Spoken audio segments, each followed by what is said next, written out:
que voy a mencionar a continuación. Tengo con nosotros al doctor Carlos Barra Mulain, que es científico social y doctor en filosofía política, entre un currículum bastante amplio, quien va a abordar el tema desde una perspectiva social y cultural, analizando cómo los cambios en los estilos de vida y las prioridades sociales han afectado la práctica deportiva. También tenemos como panelista al doctor Agustín Tapia Tinajero, licenciado en Sociología, maestro en Demografía y doctor en Geografía Humana, quien nos ofrecerá una visión educativa e institucional, destacando el papel de las escuelas, políticas públicas y programas deportivos. Y pues bueno, esperemos que dé tiempo para que se integre más tarde el maestro Alfredo Chávez, director de Mindset Pro, Centro de Entrenamiento Mental y Neurociencias aplicadas al deporte, quien explorará la influencia de la tecnología y la vida digital en la disminución del interés y la participación en las actividades físicas. La dinámica será la siguiente. Cada panelista dispondrá de un tiempo inicial para exponer sus ideas. Posteriormente se abrirá un espacio final para preguntas del público. Sin más preámbulo, iniciamos con la primera ronda de intervenciones. El diagnóstico del declive de la práctica deportiva en las últimas 3 décadas. Muy bien.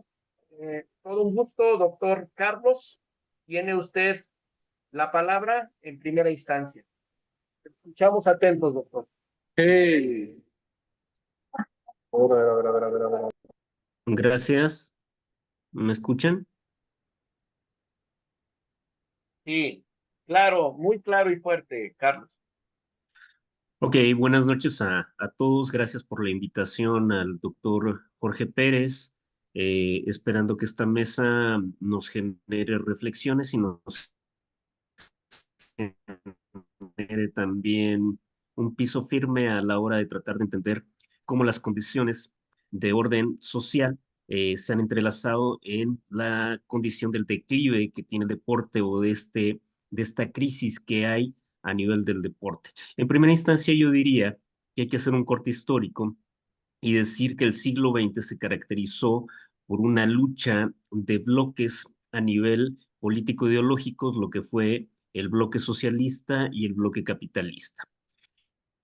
En este sentido, es muy claro cómo la conformación del bloque socialista y del bloque capitalista van a generar hacia los años 40, después de la segunda posguerra, una condición importante de competencia entre ambos.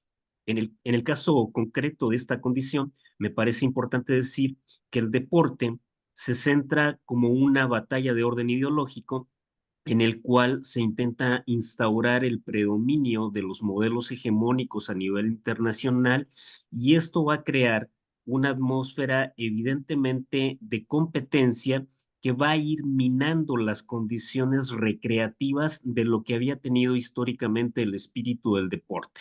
La competencia se establece también en términos de mercado, y esa condición del mercado en las economías capitalistas le genera también un marketing importante de cómo el ritmo de oferta y demanda adquiría al deporte como una forma también de mercancía y de una forma utilitarista de ver las condiciones precisamente de las justas deportivas. Por su lado, el bloque socialista quería imponer la visión de la libertad que generaba para los hombres el sentido de equidad social, y que el deporte no era utilitarista, sino que era básicamente una condición que tenía que permear hacia el desarrollo humano, el desarrollo intelectual y como una forma sana de insertarse dentro de la sociedad. El choque entre ambos, del uso del deporte entre Según que ya recibiste mi los paquete. países Sí, ahí está, del Cristina. bloque ¿Ya? capitalista Sí, y ahorita el lo bloque abrimos. socialista generó a la postre, me parece, que una condición importante de deterioro de esta justa ideológica que se había dado entre bloques.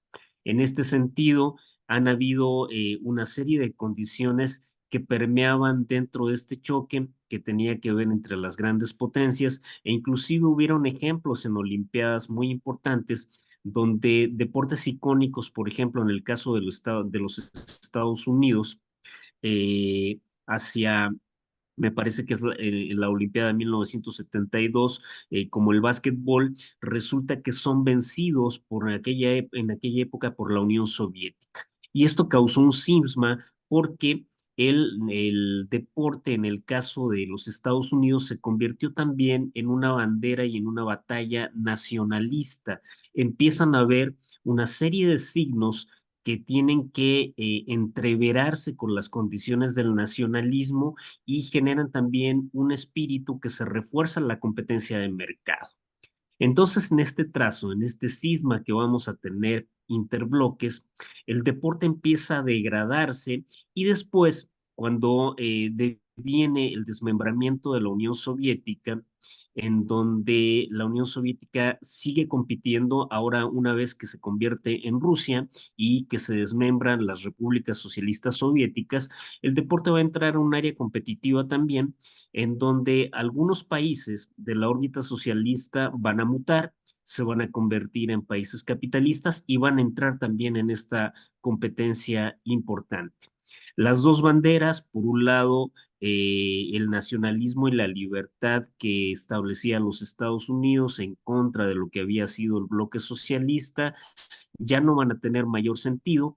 Sin embargo, el nacionalismo va a seguir estando presente en las contiendas deportivas. En todo tipo de contienda deportiva dentro de los países va a haber una condición de espíritu nacional que va a permear y que sociológicamente me parece que va a generar también una serie de anomias dentro de cómo se percibe el deporte y qué es el deporte dentro de la cultura y dentro del desarrollo humano. Esto me parece que quedó muy claro.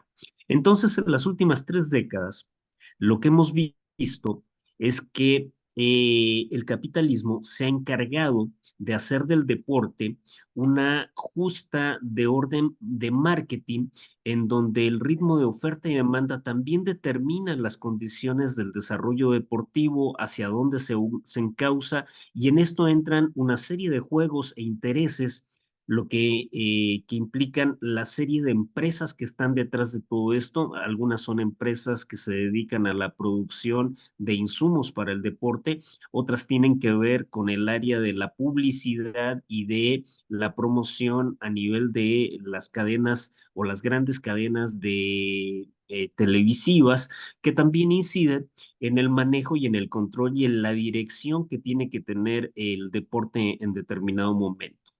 Y esto va a evidenciar que las condiciones que se habían dado del control de los mercados también genera un neoesclavismo del deporte, en donde hay una prostitución importante del mismo e inclusive los deportistas no son estrictamente dueños de su acontecer y no siempre necesariamente generan su voluntad dentro de la inserción deportiva. El mercado básicamente del fútbol, del básquetbol, del fútbol americano en los Estados Unidos es una muestra de este neoesclavismo e inclusive existen promotores que en determinado momento actúan dentro de la mediación de compra y venta de las cartas de diferentes deportes y deportistas, y esto los lleva a no decidir voluntariamente sobre la estructura del mercado a la cual van a pertenecer,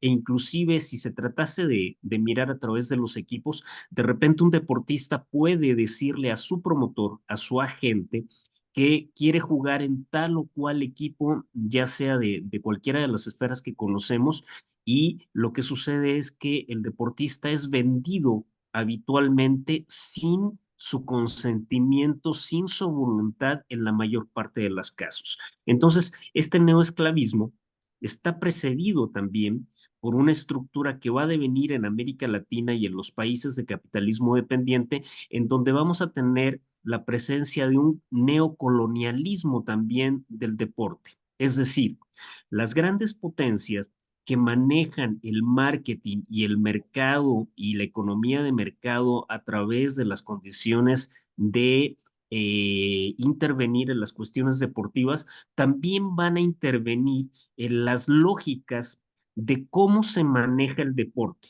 Ejemplo, en el caso de esta macro organización conocida como la FIFA, en el caso del fútbol, me parece que ha generado condiciones de poder y verticalidad en las formas de dominio y reproducción hegemónica de sus mismas lógicas y las traduce a través de todas las federaciones que integran este organismo.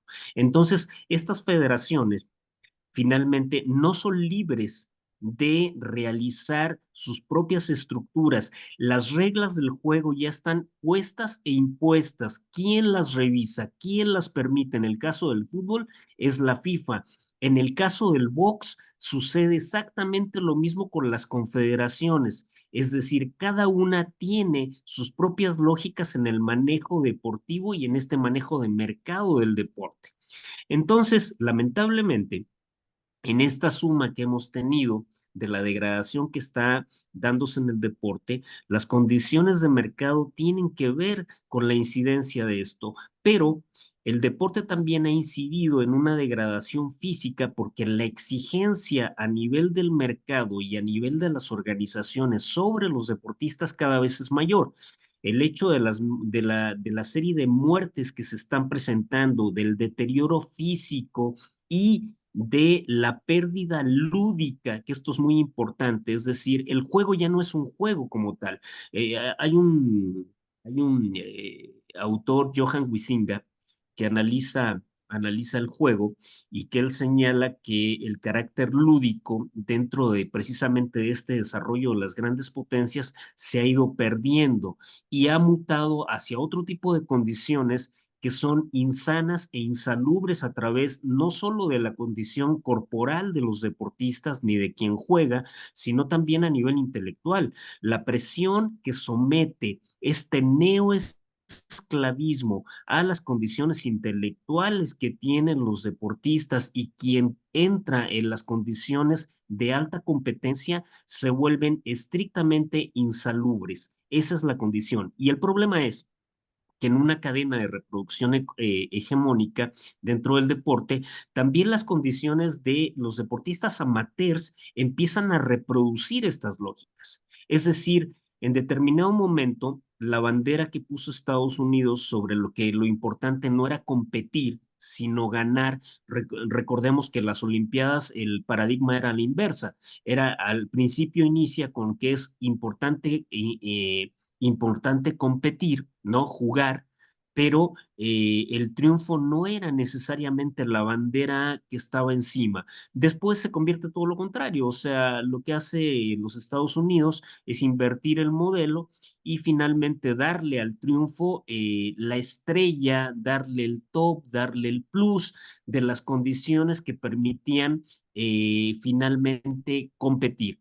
Pero detrás de todo esto, detrás de esta batalla de la bandera del éxito, del triunfo, de las competencias, también se esconden pretensiones que tienen que ver con formas de dominio, este dominio colonialista que ha existido siempre en las grandes potencias, en donde subyugar a los países que en determinado momento perdían era una forma de presentar el predominio y la racionalidad de estas grandes potencias. Ahora, en esta tesitura también hay que decir que las formas de financiamiento de los mercados y de los estados, de las potencias, es asimétrica en relación a las formas de financiamiento que pueden tener los países de capitalismo dependiente, en donde estrictamente, ahora que hablamos de globalización, en términos estrictos, no hay países de primer mundo y de segundo mundo, de tercer mundo. Esto no es verdad. Hay países que están dentro del dominio del planeta, que han generado desigualdades o han pretendido generar desigualdades y el deporte está dentro de estas condiciones. Entonces, las variables que tenemos oscilan desde la competencia ideológica, desde el cisma que tuvo el rompimiento o la ruptura de los países de la órbita socialista, el desarrollo de la economía de mercado que inunda diferentes esferas de la racionalidad social y que por lo tanto en el deporte impone también esas lógicas de mercado, el neoesclavismo, la necesidad de ese colonialismo de las grandes potencias hacia el resto de los países, dado por macroestructuras del deporte que son confederaciones, que son federaciones, que son asociaciones, y todo esto redunda en esta degradación de las condiciones de lo lúdico que debería ser el juego, y donde retomo una de las frases que dice Johann Huizinga: el juego es más antiguo que el hombre, los animales prehistóricos jugaron históricamente y los animales juegan. Si uno visualiza inclusive a los perros, de repente los perros en la calle juegan, y no porque estén emulando esta lógica racional, instrumental sobre el juego como tal, sino porque es una condición inherente al desarrollo de muchas especies y entre ellas inherente al nuestro desarrollo. Simplemente que, como diría el científico chileno Humberto Maturana, finalmente, cuando al juego le ponemos marcador, es decir, lo volvemos competencia, deja de ser juego. Muchas gracias. Excelente participación, doctor. Me hiciste recordar una definición de atleta de alto rendimiento que nos hizo una antropóloga en una clase. Decía que un atleta de alto rendimiento para ella era alguien que vende su fuerza de trabajo y que simplemente trata de perfeccionarlo en sus entrenamientos para venderla más cara. Y pues bueno, antes de darle la palabra al doctor Agustín, me gustaría mencionar tres datos. Uno del 2022 por parte de la OMS. Dice que 1 de cada 3 adultos no alcanza las recomendaciones mínimas de la actividad física. Otro dato de Davis en 2019 mencionó en términos absolutos la carga atribuible a la baja actividad física se incrementó de un 80 a un 84% desde 1990 a 2019. De un 80-84% de incremento esa disminución de la actividad física. Y aquí tengo otro dato de En Salud en 2022 de México, que el 68.3% de escolares de 10 a 14 años no cumple las recomendaciones de actividad. 82.2% presentan sedentarismo y 91% de adolescentes pasan 2 horas diarias frente a la pantalla. Mencionar algunos datos. Sí, vamos a darle la palabra al doctor Agustín. Doctor Agustín, un honor también estar presente aquí con usted. Gracias, Jorge. Muy buenas noches, Carlos. Buenas noches, compañeros. Gracias por estar aquí presente.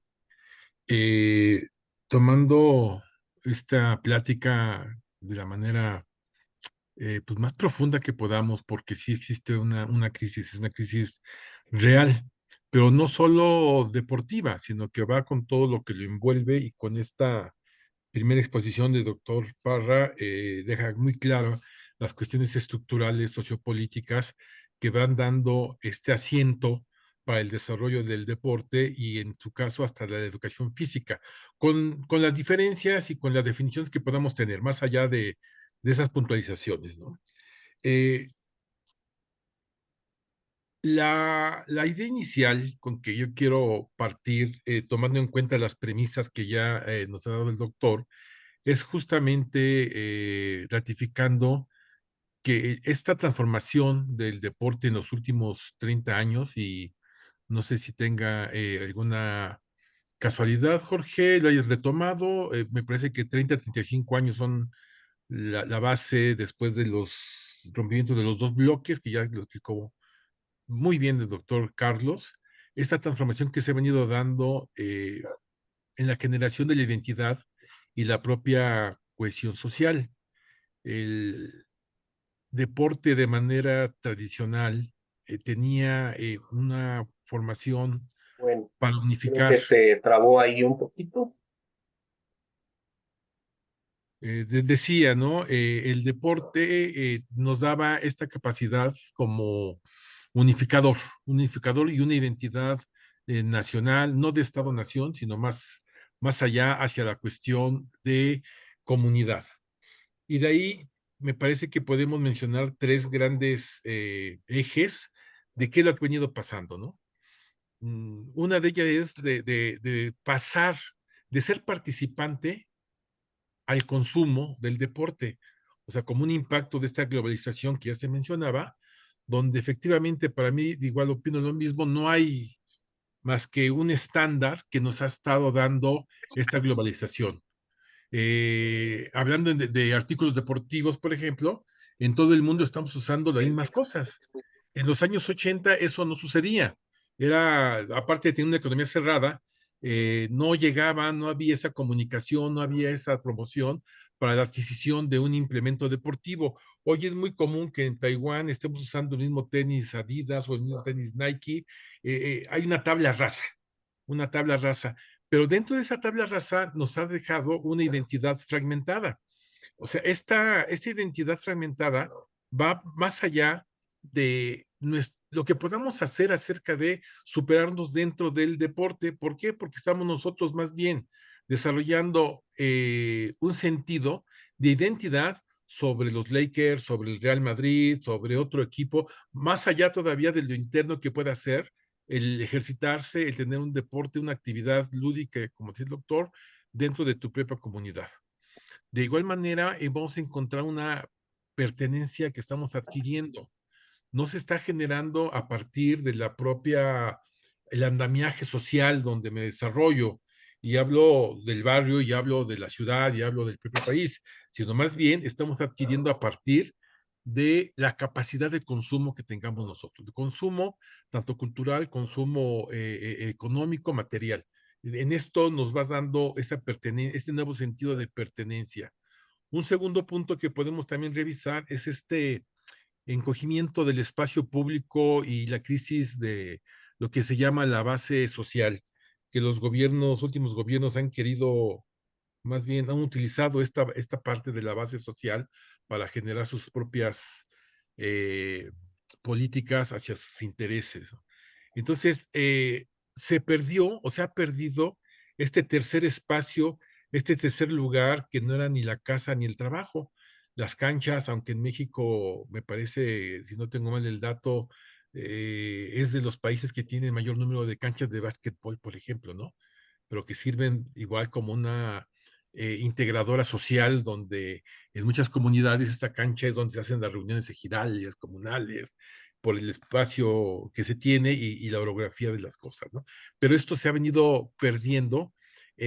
Los lugares que eran de encuentro, desencuentro, de amor, desamor y deporte, se están volviendo violentos o descuidados y se ha cambiado por otros tipos de actividades. De igual manera, de lo colectivo pasamos a lo individual. La práctica deportiva, como se mencionó, se privatizó.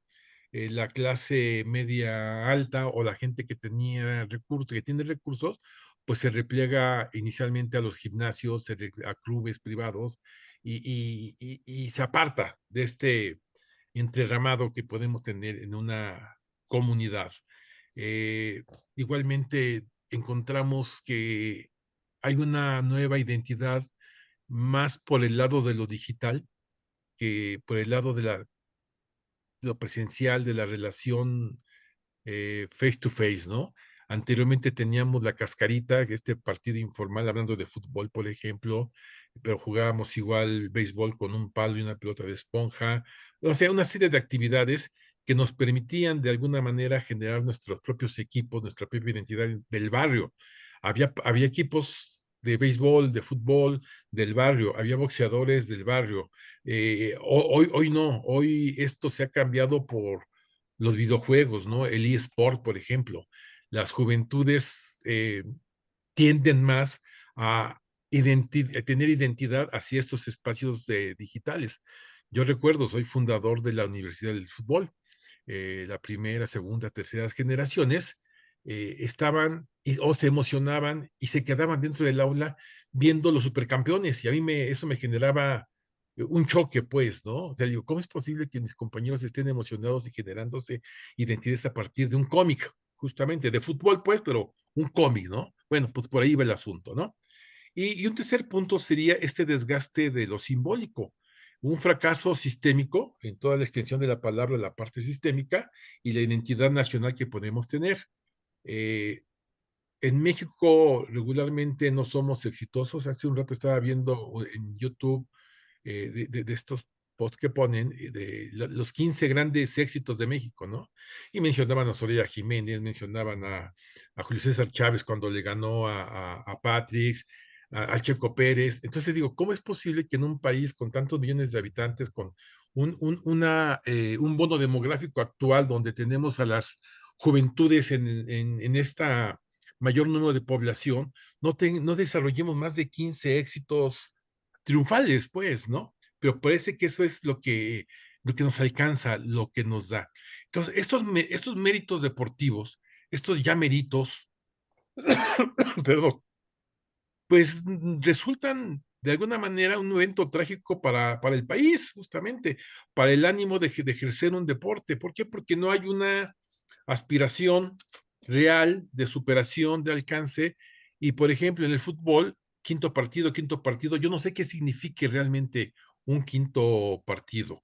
Me parece que el contenido de este término, de esta idea, lo hemos interpretado de otra manera y esto ha quedado inmerso dentro de un sistema que es corrupto, que es privatizado y que es ineficiente, como lo dijo el doctor, a través de las federaciones, pero también yo agregaría a través de las comunicaciones, de este monopolio de las comunicaciones, que aunque ya son varias empresas, todos están en torno a un mismo objetivo, ¿no? Y de igual manera, el héroe individual contra el sistema, ¿no? Esta identidad nacional, cómo ha sido desplazada, ¿no? Ya no hay héroes individuales, ¿no? O al menos ahorita el de repetía, pues el Checo Pérez, ¿no? De alguna manera, diríamos, se suben a un evento que es más promoción que realmente otra cosa. Ayer que fue el Premio de México, muchos decían, es que disminuyó el número de integrantes y los que van son villamelones. Bueno, pues villamelones son parte de estas empresas como el NBA en Estados Unidos, el ML, el MLS, la FIFA, que ya la mencionaba, ¿no? Son finalmente empresas que tienen, sí, una un trato con todos los gobiernos, finalmente. ¿Por qué? Porque son instituciones que ejercen un control social, que permite tener a los países tener relajados por ahí en alguna parte a toda esta población que puede ser susceptible a tener otro tipo de actitud por las desigualdades, por las faltas de espacios, por una identidad que realmente los pueda tener cohesionado. Entonces, me parece que hay una atomización de identidades muy, muy fuerte que deberíamos de darle la importancia que merece. Y aquí dejé ahí una primera participación. Muchas gracias, doctor Agustín. Y pues bueno, yo quiero mencionarles que realmente, pues, la afirmación que a mí me llamó mucho la atención fue al leer este libro de Game On, que es de editorial ESPN, del autor Tom Farrey, y él afirma precisamente que esa disminución de la práctica de los deportes viene desde hace 30 años. Y a partir de esta información de este libro es que empezamos la investigación para encontrar cuáles son esas causas y efectivamente encontramos varias causas. Lo que menciona aquí es la tecnología y algo que pues, empieza en Estados Unidos hace 30 años y que después rápidamente también llega a nuestro país es la presencia del Internet. Y pues bueno, ya había otros videojuegos, pero ahí realmente empieza la presencia de los juegos más exitosos como PlayStation. Y él atribuye que el pico de la práctica de los deportes de una escuela de Estados Unidos que se empezó a implementar desde los años 20 y que poco a poco fue subiendo el número de practicantes, llegó a un punto máximo en los años 70 y en los años 80 y los primeros 5 años de los 90. Pero de 1995 a la fecha hay una disminución gradual. Y parte del argumento que a mí se me hace bastante, que tiene mucho sentido, es que toda esta tecnología que tenemos actualmente, entre plataformas de streaming, que hay muchas opciones, en todos los videojuegos, pues todo lo que nos ofrece el celular y demás, todo está compitiendo por nuestro tiempo libre. Tiempo libre que antes teníamos menos opciones y pues bueno, mucha gente decidía practicar el deporte. El tiempo libre. Eso más el aumento en los tiempos de traslado, el tráfico de las ciudades, gente que va del Estado de México a la Ciudad de México, en lugares como en ciudades grandes, como Los Ángeles, que van de San Bernardino hasta la capital, perdiendo hasta 4 horas de su trayecto. Y pues bueno, también la crisis económica, en donde muchos hemos experimentado que ahora se tiene que trabajar más horas y pues esto reduce el tiempo libre, el tiempo de ocio para la práctica del deporte. También tuve la oportunidad de revisar artículos científicos hechos por la UNAM, en donde describe que hay familias, jefes de familia, que ante el agobio de la crisis económica, pues deciden recortar la clase de natación, la clase de taekwondo, pues eso es lo último que deberíamos de recortar porque nos da eso calidad de vida, pero ante ese agobio, pues toman esas decisiones que también afectan la calidad de vida, porque eso es calidad de vida. Pues también otros factores que podríamos mencionar al respecto, pues es que hoy en día tenemos papá y mamá que tienen que salir a trabajar y que trabajan 6 días a la semana, de lunes a sábado. Entonces, pues los mismos niños ven que sus papás no hacen ejercicio y eso repercute en la parte del ejemplo. Y otro factor que yo también quisiera mencionar es pues la pandemia, ¿no? La pandemia aceleró muchas cosas digitales, como bien lo mencionó el doctor Agustín, la reducción del contacto cara a cara. Inclusive he escuchado información que ha vencido la fuerza de voluntad. Estas prácticas que nosotros vivimos, en donde a las 8 de la mañana, cuando se estaba en la pandemia, en pijama los jóvenes tomaban clase, ¿sí? sin peinarse, acostados en su cama, pues eso pegó en la fuerza de voluntad. Y la fuerza de voluntad también es un elemento bastante importante, bastante de peso, para tomar la decisión de practicar ejercicio, de practicar deporte. Solo por mencionar algunos factores. Y pues bien, dadas las circunstancias, justo en este momento daremos apertura para preguntas por parte de la gente que nos está viendo. Si lo quieren hacer, levantar la mano, con gusto pueden hacerlo, o lo pueden hacer a través del chat. Lo que ustedes gusten intervenir, estaremos pendientes de quien quiera participar con nosotros.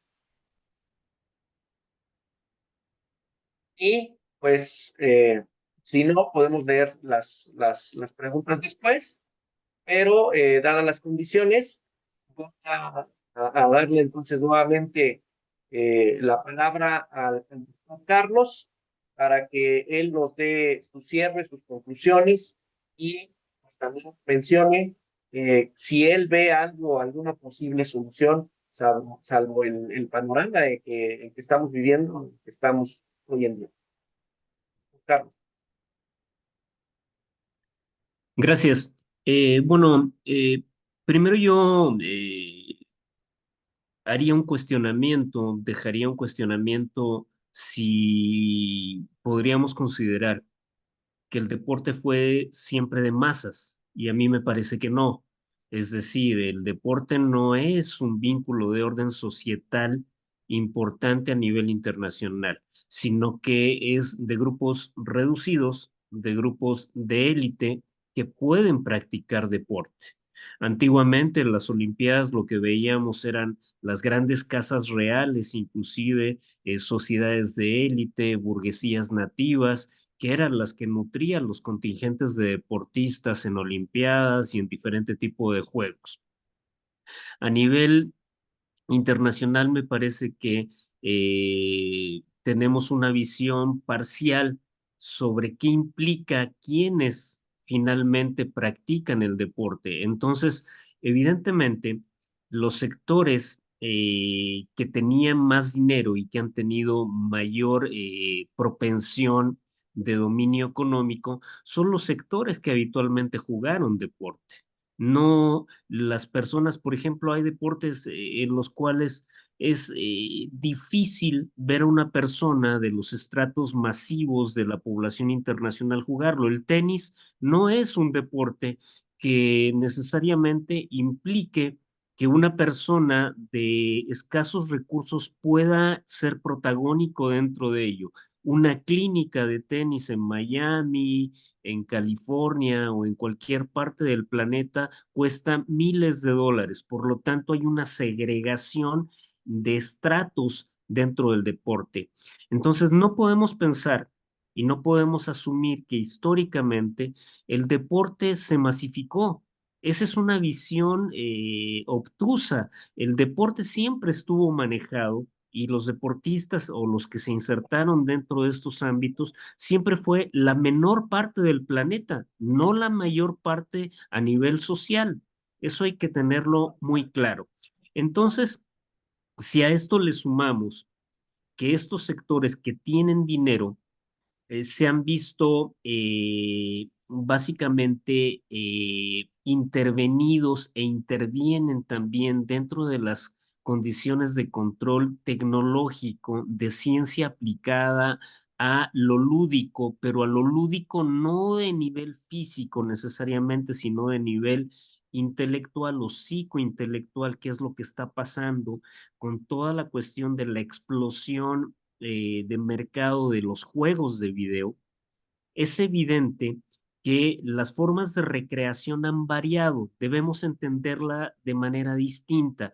Se asume que el deporte genera condiciones de salud física y mental, pero lo que hemos visto en el deporte de alta competencia e inclusive el deporte amateur es que la alta competencia que reviste se ha convertido insalubre y nuevamente volvemos a las condiciones o los cuestionamientos sobre qué tanto el deporte físico generó finalmente salud a la población mundial, porque el deporte finalmente nunca fue masivo, fue controlado, fue de élite, fue de grupos reducidos de la sociedad y esto hay que tenerlo en cuenta. Es decir, es muy raro que la población que menos tiene, que debe trabajar, pueda destinar grandes cantidades de hora o algunas horas para la práctica del deporte, ya sea recreativa o no recreativa. Eso es una condición difícil que habría de cuestionar. Entonces, en este trayecto de inserción de las nuevas tecnologías aplicadas a las formas lúdicas, habría que tender una frontera y decir que ahora las formas de recreación pueden darse a través de condiciones científico-técnicas aplicadas a las realidades virtuales y eso también incide necesariamente en que las personas no tengan que recrearse a través del deporte. Quizá en primera instancia, cuando la tecnología aplicada a las condiciones de mercado no era expansiva en gran medida, evidentemente la actividad física tenía preponderancia en estos sectores que se adherían y controlaban el deporte. En la actualidad no lo requieren necesariamente, pueden recrear inclusive formas y escenarios a través de imaginarios colectivos, como lo implica utilizar un juego de video donde se juega un deporte físico, todas las plataformas de fútbol, de básquetbol, de voleibol, de natación, de cualquier tipo de competencia, las pueden recrear mentalmente y debe causar saciedad y debe causar inclusive, me parece que un estadio de comodidad importante. Por eso vemos también que estos juegos son capaces de alienar, es decir, de enajenación social importante, donde no se requiere el uso de lo físico para poder recrearse dentro del deporte. Sí, justamente, pues en la Olimpiada hay una lista como de casi 100 deportes. Y de estos 100 deportes, pues realmente muy pocos son populares. Y dentro de esos populares hay gente que no puede avanzar precisamente por falta de dinero, ¿no? Eso también es muy importante, esa mención que hace el doctor, y creo que es súper, súper importante tenerlo ahí presente. Y también recuerdo, pues, desde la antigua Grecia, quienes iban a la escuela, que era la clase acomodada, la clase alta, para ellos ir a la escuela era practicar música, aprender música y practicar deporte, pero era para la clase acomodada. Entonces, históricamente creo que los argumentos que usted da, doctor, le dan perfectamente la razón. Adelante, doctor Agustín, por favor, tu comentario, tus conclusiones y si ve usted alguna propuesta de solución a esto. Gracias, Jorge. No, me sumo efectivamente a esta claridad explicativa del doctor Carlos. Y quiero solo agregar lo siguiente, a manera de puntualizar después de lo que de la intervención. Evidentemente, esta decadencia, este declive, tiene cosas que se identifican muy claramente. Uno de ellos, ya se mencionó, se tocó, es esta revolución digital. En todos sus sentidos, justamente, ¿no? Los tiempos en pantalla, como estamos ahora, pues son diferentes. Hoy se tienen más con los streaming, se ha reconfigurado el ocio, que tú decías tiempo libre, yo me voy más sobre ocio, y por ahí don Carlitos Flores, nuestro licenciado en tiempo libre y ocio, nos sabe muy bien de qué estamos hablando, ¿no? Este ocio que nace después de la revolución industrial, donde teníamos un tiempo para hacer otras cosas, se ha convertido en un ocio, pero un ocio pasivo. Ese es el problema, ¿no? No es problema tener ocio, sino que sea pasivo. La otra es la competencia contra el propio tiempo que se vienen dando del juego que se dedicaba en la calle, más que el deporte, el propio juego. Hoy, como dije hace un rato, se van al streaming, se van a la pantalla. Nos ha ganado, me parece, esta parte. Los cambios del entorno urbano y movilidad en todos los sentidos.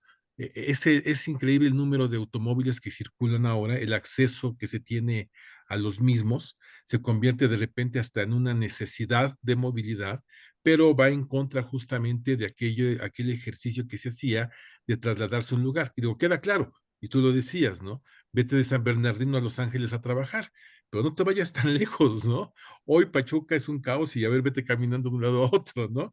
Y vete a Ciudad de México y es lo mismo, pues, o sea, se entiende qué tiempo tienes, ¿no? O sea, cuál es el tiempo, cómo distribuyes tu tiempo, ¿no? Entre ir a caminar o entre ir a hacer, es casi imposible.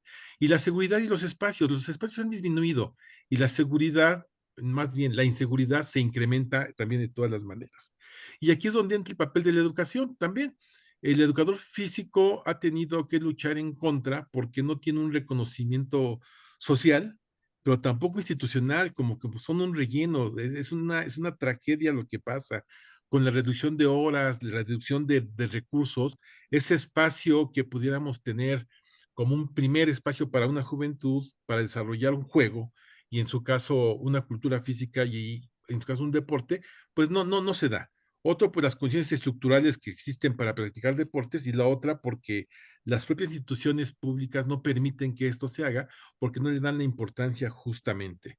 Los cambios de enfoque de la educación física me parece que debemos de trabajarlos, me parece que eso es fundamental, y hay que recuperar lo que hoy me parece que está muy pisado, muy trillado, pero que tiene un sentido real, recuperar el tejido social para una práctica, para un juego, y establecer nuevamente estas rutas de actividad física para la gente, y no hasta el final, hasta la tercera edad. Si tienes los datos, Jorge, son los adultos mayores ahora, después de los 65 años, cuando comienzan a hacer alguna actividad física, más que nada por el tiempo que tienen. Y aquí también debemos de ver, también como último punto lo dejo, la gamificación dentro de la escuela. Estamos nosotros estableciendo, se promueve una gamificación en el ejercicio, y creo que por ahí debemos de entrarle también ya de manera más puntual para el desarrollo de nuestros propios programas, y no solo que sea competencia, que era lo que se ha venido trabajando, se ha venido revisando este día, ¿no? El deporte no tendría que ser competencia.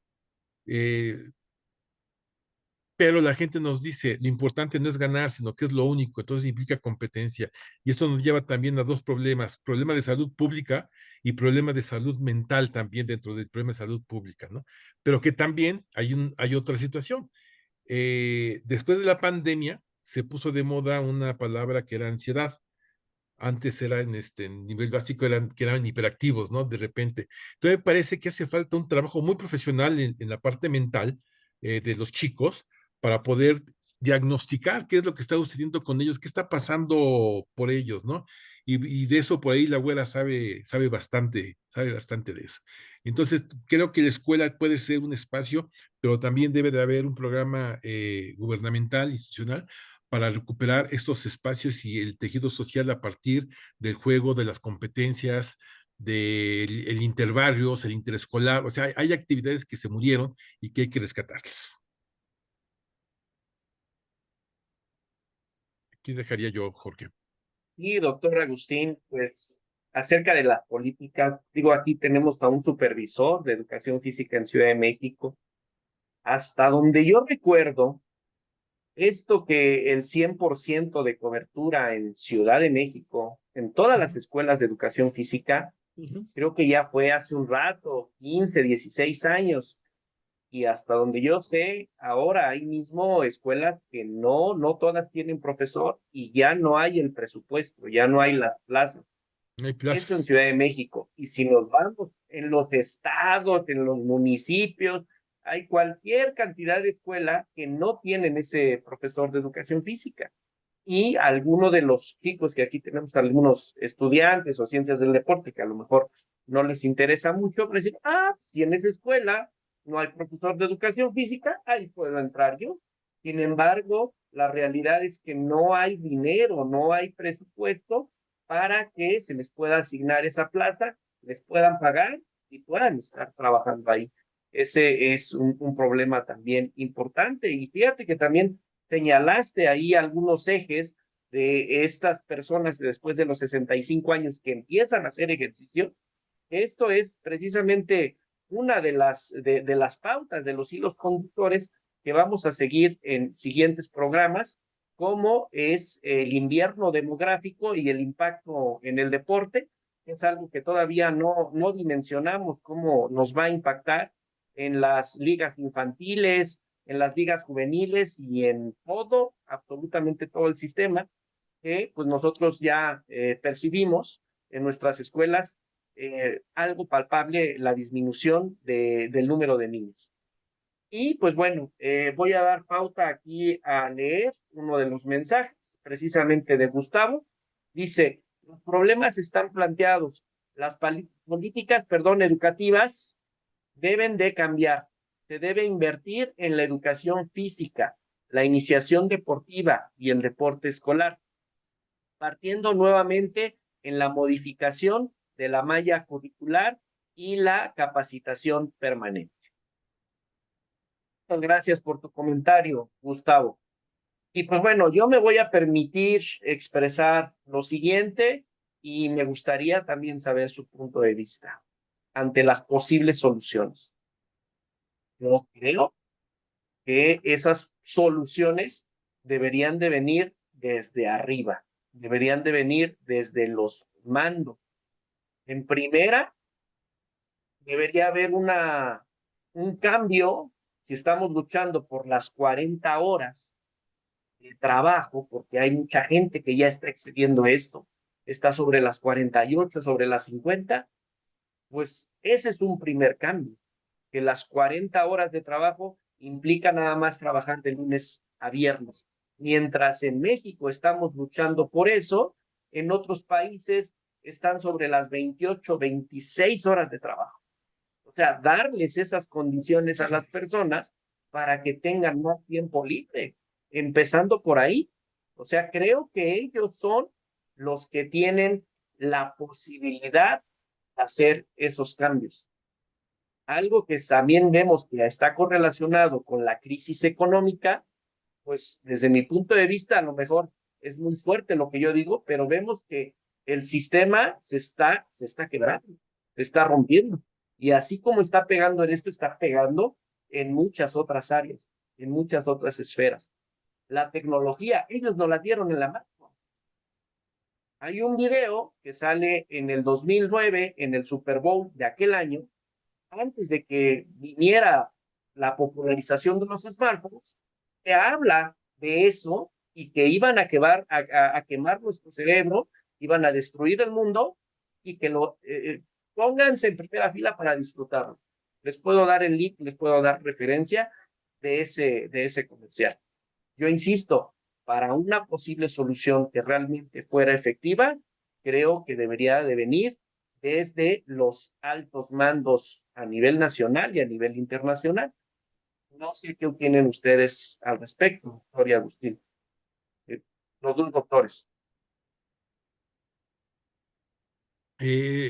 Tomo la palabra. Sí, yo comencé mi primera intervención con esto, que esta crisis no solamente es de los deportes, ¿no? Justamente, ¿no? Me parece que son cuestiones estructurales las que no permiten, decía el doctor Parra, trató, el deporte no era para todos, la riqueza no es para todos, o sea, hay una falacia por ahí de la distribución del ingreso, ese tipo de cosas que yo no me meto en cuestiones políticas, pero que no están las condiciones económicas para tener este desarrollo, hablando de las plazas, por ejemplo, ¿no? Pero sí quiero acentuar que esta parte del ocio, yo sí me quiero recargar, ese es el problema, no tener tanto tiempo de ocio, sino que es un ocio pasivo el que tenemos en la actualidad y que por tanto se requiere un cambio, y por eso mencionaba yo a la abuela que es experta en esto, un cambio en la propia mentalidad de cómo abordar tanto el juego, ajá, más allá de la competencia, sino de la convivencia, por ejemplo, que no se está dando. Hoy una convivencia deportiva le llaman asado, por ejemplo, ¿no? Y piensan que eso es una convivencia deportiva y no están tomando, ¿no? No hay una competencia, no hay una, digo, quieren ver todo por la competencia y no por esta convivencia, no por la actividad, por la actividad misma me refiero, ¿no? Y sí, esto es estructural, tendría que venir desde las autoridades de la SEP, de varias instancias, pues, de salud, pero evidentemente en un país y como está en la actualidad, te otorgo la razón, se está terminando de romper justamente, Jorge. Muchas gracias, doctor. Y pues bueno, nos pide la palabra Carlitos Flores, que también fue de los fundadores, trabajó muchos años con nosotros en la Universidad del Fútbol. Informo para los que están presentes y es un gusto para mí verte, Carlitos.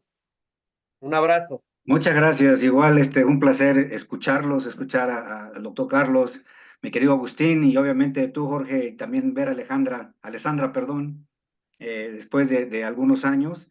Enhorabuena por el tema. Desde que vi el anuncio, la verdad, sí, la idea de verles, de escucharles, de compartir con ustedes este tema, bueno, multifactorial en diferentes sentidos.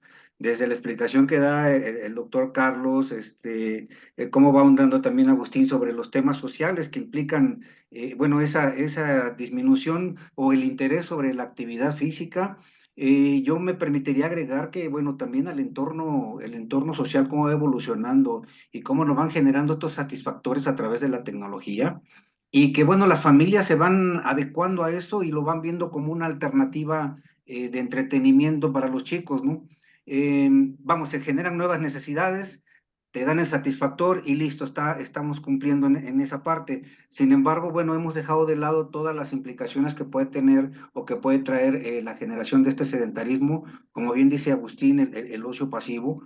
No tenemos una educación para eso, no hemos aprovechado esa área de oportunidad para sembrar la inquietud en las nuevas generaciones, pero por otro lado, bueno, también dentro de las familias, qué se puede hacer o qué se puede lograr? Sí, a lo mejor hablamos de que la política desde arriba, las cuestiones de gobierno, pero desde el entorno familiar, tratar de aportar también ese granito de arena con las nuevas generaciones y generarles esta inquietud por el movimiento y esta inquietud por el juego, por el simple hecho de hacerlo, por el simple hecho de tener un espacio de ocio, considero que podría ser algo primordial, porque de ahí nace. De hecho, bueno, el profesional de la educación física tiene esta área de oportunidad, sin embargo, a veces no se le dan los espacios o las herramientas con qué desarrollarse.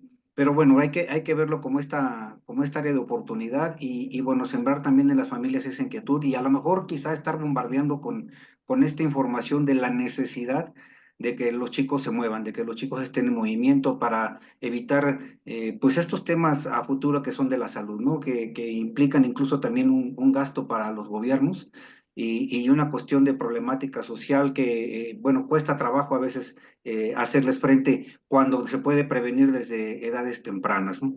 Pues les agradezco el espacio, es un gustazo volver a verles, volverlos a escuchar, aunque sea vía remota, pero estamos a la orden, ¿eh? Muchas gracias.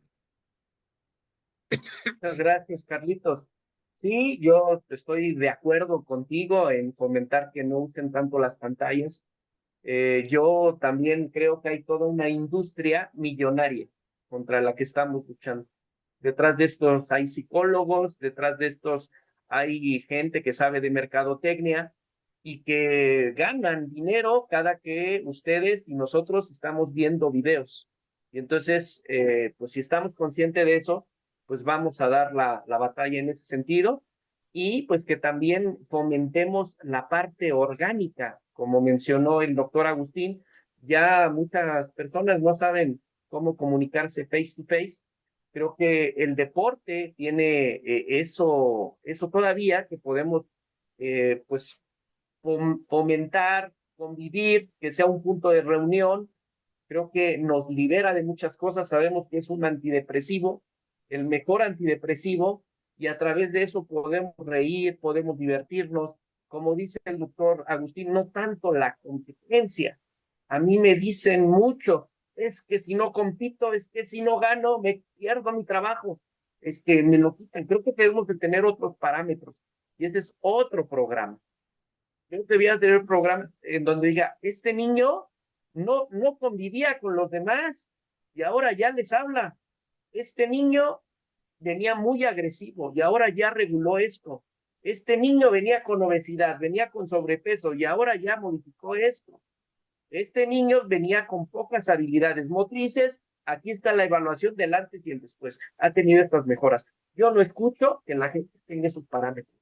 Solo escucho el si no gano, me van a correr de mi trabajo. Que por ahí nos podría dar más pauta hacia eso. Doctor Carlos, ¿desea decir, expresar algo más? Carlos Sí, Barra. yo concluiría, gracias, yo concluiría señalando que en la medida que el deporte sea institucionalizado y que el deporte es parte de la economía de mercado, me parece que ha muerto finalmente la importancia del juego y no existe necesariamente una cultura del deporte. Existe una institucionalización del deporte que me parece que no es lo mismo y si estamos esperando a que los altos mandos tomen la decisión de incluir curricularmente condiciones de deporte, me parece que seguimos cayendo en esta condición de fragmentarlo y no hacerlo parte de la cultura social. Si el deporte fuera parte de la cultura social sería importante, pero parece que la cultura social no es importante y lo importante es imponer institucionalmente el deporte. Gracias. Bueno, pues muchas gracias a todos los que hicieron posible el programa del día de hoy. Y pues bueno, les doy la primicia de los próximos 2 programas, al que están todos ustedes invitados.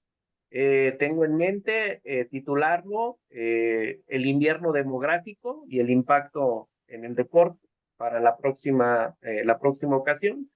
Y algo que también me ha llamado mucho, que es pues la disolución del vínculo familiar y el impacto en el deporte. Porque sabemos que detrás de cada gran atleta, de cada gran deportista, siempre sí o sí está ahí el papá o la mamá, o está en algún tutor. Y hoy en día, pues eso está muy debilitado, está muy atacado, y por supuesto que tiene una repercusión. Y creo que, bueno, pues ahí tenemos a Alessandra, que nos puede apoyar en eso, porque es parte de su área de especialidad. Y pues bueno, estoy reuniendo los elementos para tener los ejes de discusión acerca de ese tema. Y pues bueno, les agradezco también mucho a los alumnos fuera de su horario escolar que estuvieron presentes el día de hoy. Les mando un muy fuerte abrazo a todos. Gracias por su participación. Ya no hay más preguntas. Y pues bueno, estamos en contacto. Esto quedó grabado y se los vamos a compartir. Nos vemos pronto y hasta la próxima. Cuídense mucho y un abrazo a todos. Gracias. Hasta luego. Muchas gracias por su tiempo. Gracias. Muchas gracias, profe. Bueno, profe. Hasta luego, profe Braulio. Gracias. Carlos, que estén muy bien. Muchas gracias. profe. Y ya tengo ahí, ya tomé nota.